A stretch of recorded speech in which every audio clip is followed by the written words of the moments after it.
Blackballed. Blackballed.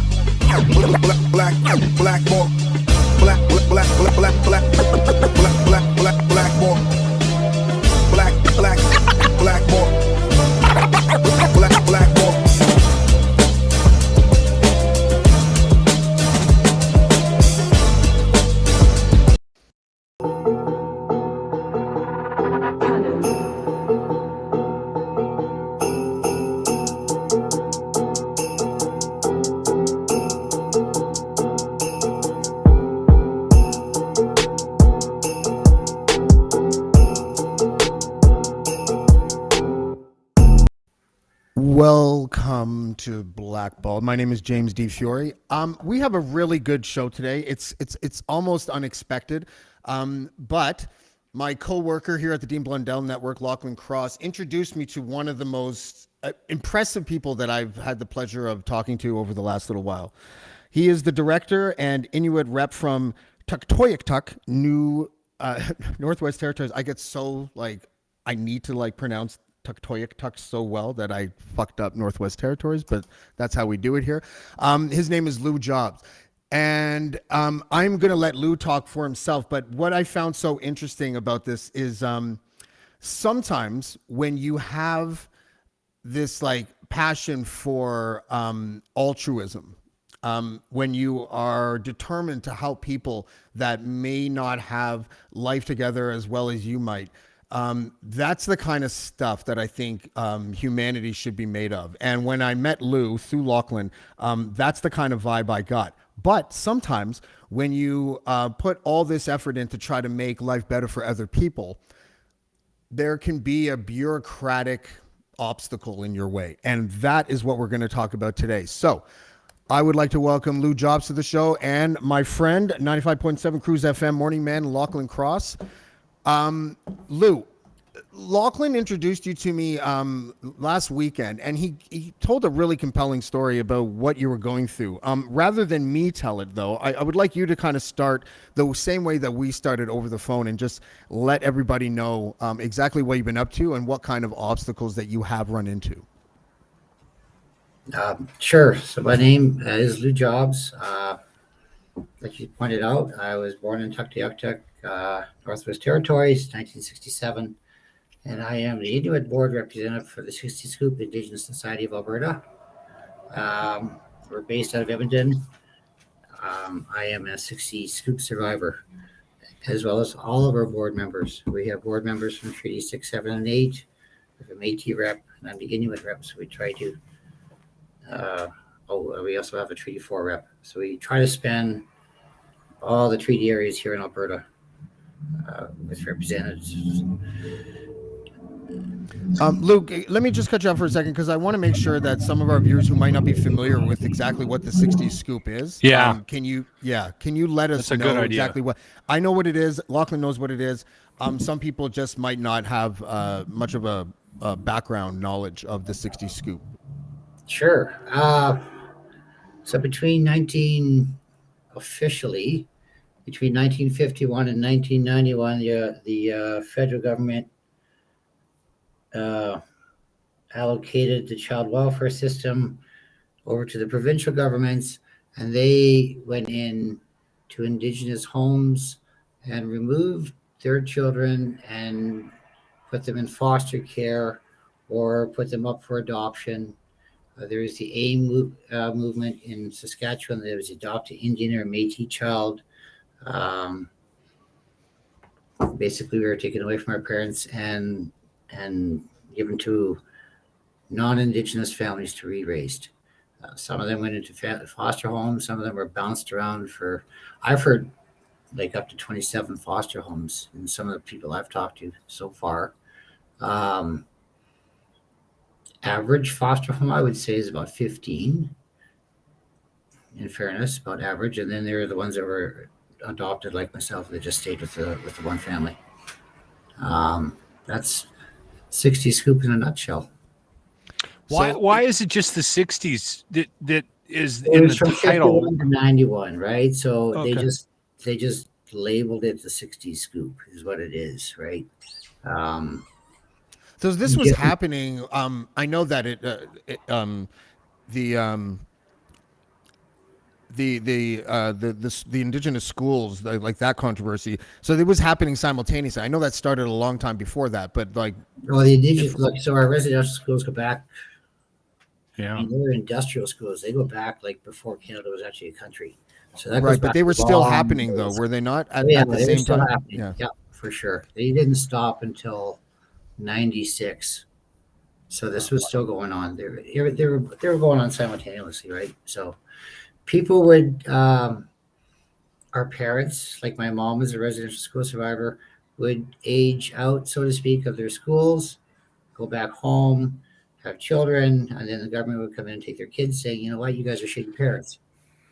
So, and that's how we were. That's kind of the reasons why we were taken, because they said, well, you guys are shitty parents, and we're, you know, it wasn't true, but I mean, in some cases it was, some cases it wasn't. It's no different than anybody else, right? But Was it religious motivated in a lot of situations, Lou, where they felt like they needed to indoctrinate their faith into your culture? Do you think that was the priority? well, that kind of goes along with the doctrine of discovery and everything like that, where the church could claim this country over us because we were not Christian, if I understand that correctly, Okay. right? Um, You know, it's they're, funny because I mean, in those schools, they had one job and they did it well, and that's make sure that they don't speak your language, make sure you don't talk like an Indian, make sure you don't walk like an Indian, make sure you don't smell like one, all of that, right? That was their job. Get rid of the Indian, right? And they did it well. They did it really well, right?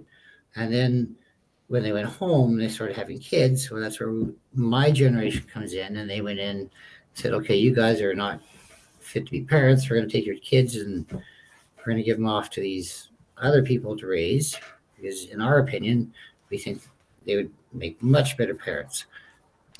Now they're all white. I mean, in fairness, you know, there were maybe some that were taken and given to a different race, but for the most part, we were given to white families all across Canada, actually all around the world. To be honest, we've got survivors in Australia. Lots went across into the States that never made it home. Families are split up that way. Scotland, Denmark. So I mean, they scattered us pretty good. So yeah. I just want to say something. White people have a profound ignorance when it comes to this kind of stuff. Like it's not. It's true. All the and second of all the worst parents I know were white. Just to throw that in there. But for real, like the educational system, our curriculum never covered any of this stuff. There was no accountability. There was no passing down this information. And you know what? My mom. Okay, so I'm raised in a white culture. Check this out, right? My dad, the man who adopted me, is a teacher. Okay, my mom, my biological mom, went to a residential school. I didn't know what a residential school was until after I left high school.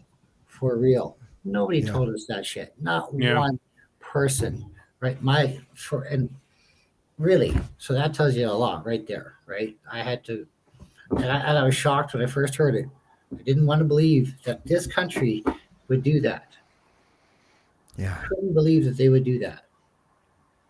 So your organization is doing what it can to help, as opposed to just be angry about the situation, which I've got a lot of time for, Lou. Right? Like you've taken this horrible situation and you've decided, okay, what can we do to make the lives of the people that were impacted by the 60s scoop, what can we do to make their lives a little bit easier? And you ended up with some money from the government that was specifically allocated. The reason why James has you on his Blackballed podcast was specifically allocated to help the 60s scoop survivors during COVID, right? Yes. Okay. It's for COVID relief in the way of food security or mental health. Okay. Those are the two specific things that I can help with this money. Okay. That's it. You guys had an idea, and this gets us to the bureaucracy that we're dealing with. I'm trying to move us along because you have two people on this podcast that could spend the next couple of hours being very angry about what you went through and the religious side of it, and we could probably squirrel, James. Yeah. I'm just going to say no comment and pass it over to Lou.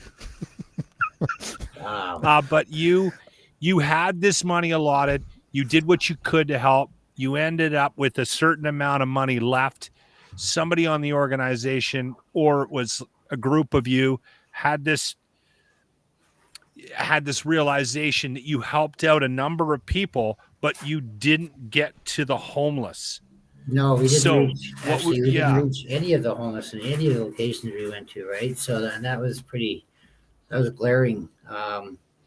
We went to Calgary, Edmonton, Lethbridge, Fort McMurray, Grand Prairie.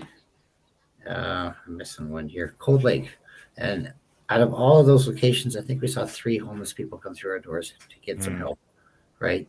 So we have leftover money, and I'm looking at the other board members and I'm going, we could, we missed a whole pile of people, right? We really did. This is, I used to be homeless, right? So, it kind of hit hard with me when the only 3 people, homeless people that attended any of these events that we went to were the 3 that I went and picked up in Lethbridge. There's no way to reach them. It's just, they don't have social media. I can't put it out on Twitter for them. Okay.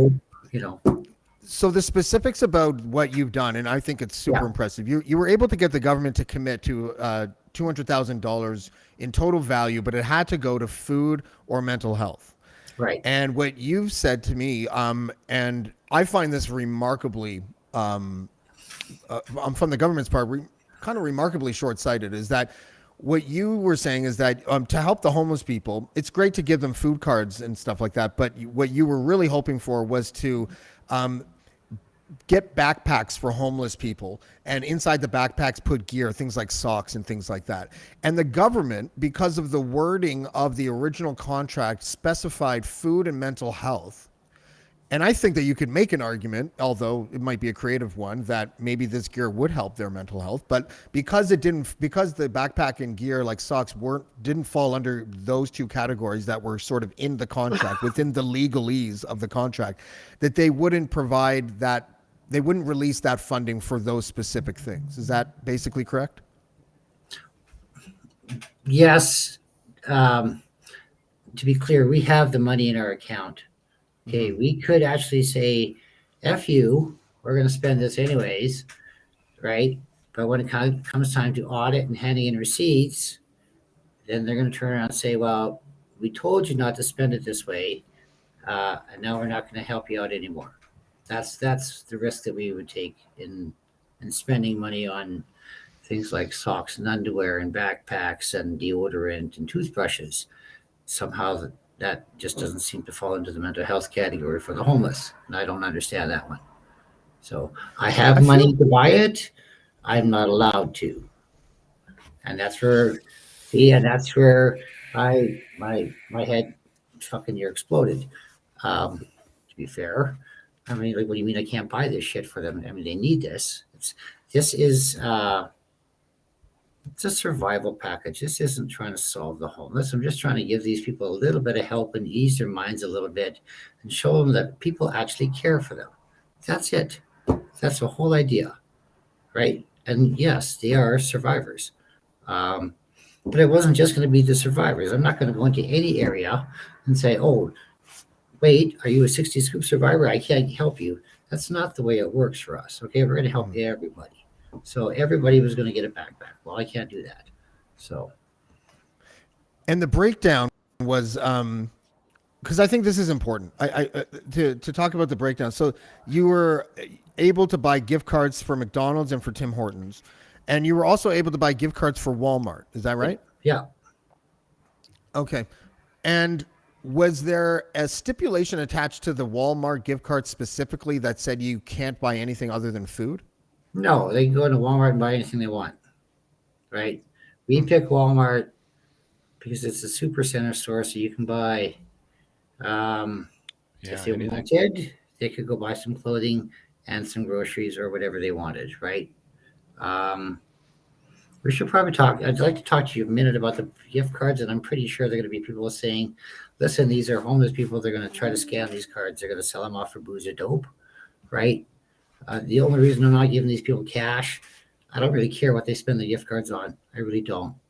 They're homeless. They deserve it. That's how I look at it. If they want to use it, It's also a little infantilizing to make that assumption about people, Well, right? Like it's, but we get that. Like, and I'm going to hear it. I'll guarantee that after this podcast goes off and people are hearing that I'm giving away gift cards to McDonald's, to Tim Hortons, and to Walmart, that people aren't going to say, well, they're just going to sell them off for booze or dope anyways, right? So why are we trying to help them? But I just want to put it right out there. If I could give them cash, I would. That's like it's Because there's, why you do it is because maybe there's a chance that little bit of money or that little bit of help gets them to the next step that they need to, right? Well, and you know what? Your odds might not be high, but you're actually having an impact in a situation that very few have had an impact. I mean, everybody has their hands in the air with the homeless situation. Every level of government from, across the board has not to date had any real answers for the homeless situation. So if Lew walking into the river valley in Edmonton hands somebody a backpack and that gets that person to the next step, that's one that they didn't get to. Right. That's the way I would look at it. Yeah. And that's how you get your detractors off your back. Right. so yeah, there's a bunch of ideas that I had when we were talking on the phone this weekend. And I mean, I know that first of all, let me just say, I get that the hesitation. You don't want the government to claw back the money. You don't want the government to say, we're never helping you again. You don't want an audit to no, we get to audited ruin the every organ. year. We do, every year we hand in our audits. I mean, we're incorporated. No, but what I mean is you don't want an audit to sort of bring a shitstorm down on you. But I got to tell you, I think you would win the PR war if you use that money for all the gear that you're talking about. I do. I mean, it's a risk, right? But I think you'd win that PR war in today's age with our federal government. I don't know. Like, I mean, I don't envy the position that you're in because I know that you don't want to take risks with that money and you don't want to take risks with the organization. But I got to tell you, like, if I'm imagining the headlines, that would come out, about how, I mean, it's a very Stephen Harper thing to do, to basically punish you for trying to help homeless Indigenous Canadians. Like it really is. There was all these other options being thrown around. Like, let's talk to Walmart and see if they'll just donate because they're making $7,500 in Lethbridge, for example. And in order to offset their profits, which, a corporation like Walmart can afford so that they don't lose money, they should donate $7,500 worth of gear. Backpacks. Like there's some creative ideas that we can figure out here. I also wanted to see if we could start a GoFundMe page for you. And I know that you have a deadline that's approaching really quickly. It's April 20th. Is that correct? Yeah. Yeah. I mean, this is going to be an ongoing thing, right? I think we talked to the board about this. This just because we do it one time doesn't mean that's going to go away. I think we're going to try to do this like once a year or twice a year or whatever. Like this is going to be an ongoing thing for us, So, but yes, we would. Our initial trip was to be down on April 20th in Lethbridge. That's where we're going to be there. So, well, listen. I don't know. I feel like there's something that we can do. Like, I mean, I feel like I'm committed to writing an article and blasting that out and doing this podcast, but I feel like there should be more that we can do. So I've tried to, and I talked to Karima said before we got on the program here. She's right now live tweeting a police meeting in Peterborough. But she did Karima's always doing something. But she did tell me on the phone that she looked into the materials that I sent her and that she would be willing, I don't want to speak for her, but she would be willing to figure out a way to help. Some of the ideas floating around would be, Kareem is so much smarter than most people that I know, and she's so savvy. I could see her calling, a Walmart and convincing them to, allocate this as a donation. I don't know what's going to happen, but if you would allow us to sort of use our networks, to our personal professional networks, to sort of help you out of this, because it is again, I don't want to diss the government too much, because I know that you have to have like a delicate like a strategic relationship with them, but this reeks of paternalistic, kind of behavior. Yeah, a little bit, right? Fair enough. I'll take any help I can get. How's that? I'm not in a position to turn any help away ever, right? And then in turn, don't take my advice when I tell you to just like to violate the contract and just do it anyways. No, looking long term. Well, I have other board members to answer to as well, right? So it's not just me that can just go into the account and say, "Okay, give me all of the money, and I'm going to go do that." No, it has to be a board motion, and right now all of us unanimously said, "Listen, we have to follow the rules." Sucks, but that's just the way it is. Yeah, right? yeah.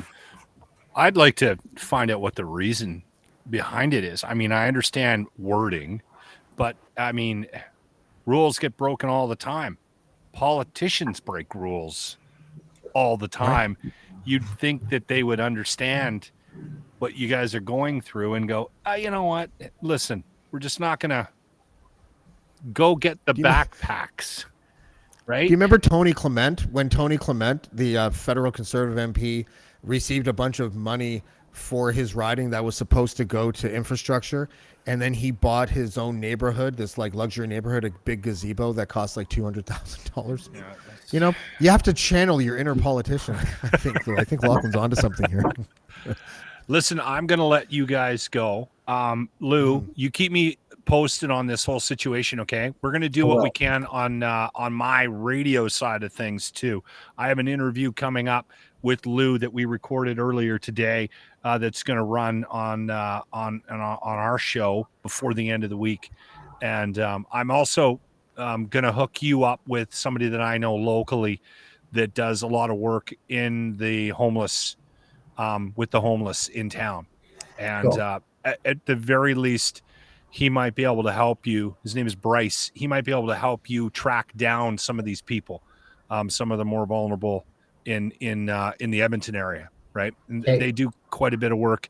His motivation is to help out veterans who have PTSD, who have ended up in homeless situations. So, but I know for a fact that they have spent enough time in the city and around the city and where the homeless stay, that he's probably well aware of the Indigenous population dealing with homelessness. And, well, like you said, there's probably a solid chance that they were impacted by the 60s scoop as well, right?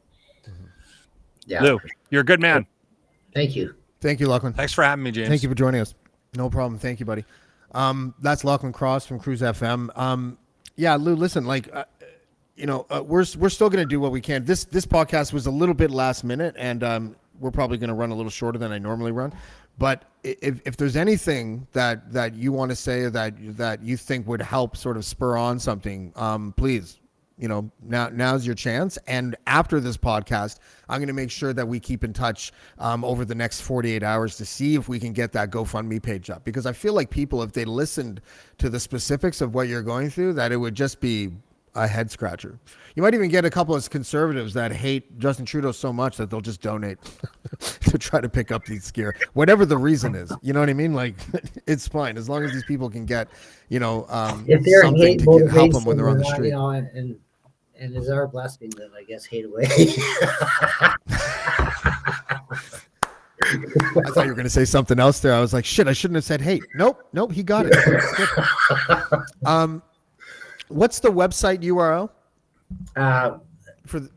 For my organization? For your organization. SISA.ca, SSISA.ca. That's our website. Okay. So to my listeners and viewers, please check back with my page in the next 48 hours. I'm going to do everything that I can to try to see if I can establish a GoFundMe page by trying to find people smarter than me to set that up. But I will do everything I can to promote it and blast it out so that possibly, even if the deadline, what happens after April 20th? I haven't asked you that yet. Like, well, no, that's a good question, because we're not stopping in Lethbridge. After this, we got to go up to Grand Prairie, right? Okay. So there are other locations in Alberta. These backpacks are, and oh, by the way, I've got a school. My son's school is going to put these backpacks together. So if I can get all the stuff together, right? If I can bring kids, the students in school, principal, I talked with him yesterday, and he said, "Yeah, we'd love to help put these things together." And they're going to go to Grand Prairie. We're going to go to Lethbridge. We're going to go to Red Deer, possibly Fort McMurray, and the smaller cities here in Alberta. And then, of course, that's great. If we have even the efforts that you're making to cut costs on the entire thing is commendable. Like you're doing everything. The government should be able to look at a situation like this and understand that it is a little bit fluid. Did they? I want to know. Did they stipulate the definition of mental health inside that contract? Like, did they say what we mean by this is that it has to be directed towards, psychotherapy or counseling or whatever? Did it specify that, or did it just use that broad term, mental health? I don't know that. To be fair, I don't know the specifics on it. I just know that buying them socks and underwear and toiletries and some basic essentials is not covered under either food security or mental health, and then they're sticking to it. So I gotta respect that. There's the old adage, Lou, to err is human, but to really fuck things up, you need the government. Right. So. Right. And we've got two levels, and then not only do we have two levels, but then we also have two bureaucratic systems that can reach out and help us with their love, of course. Yes, with that's right. And have you, because there may be another avenue too. Like, have you contacted the local township of Lethbridge? Contacted the mayor's office or anything? No, not yet. This is okay. This roadblock just kind of happened here fairly recently, as you know, and then I got a hold of law. Yep. Because I didn't know. In fairness, I didn't know what to do. Like, okay, this is stupid. So now what do I do, right? Right. Well, listen. Like, I am at your disposal. Like, if there's any way that I can use my power of bullshitting people. I don't mean lying to them, but I have a silver tongue. So if I can get the mayor on the phone, maybe we can get a motion going really quickly to get township to fork over that money. But whatever the case may be, for the next 8 days, I am going to work as tirelessly as I can on your behalf and see what I can do to help this situation better. I might not be able to help, but I will try my best. I promise you. Thank you. Appreciate all the help I can get. I really do. Oh, no problem. That's Lew Jobs. He's the director of the Inuit.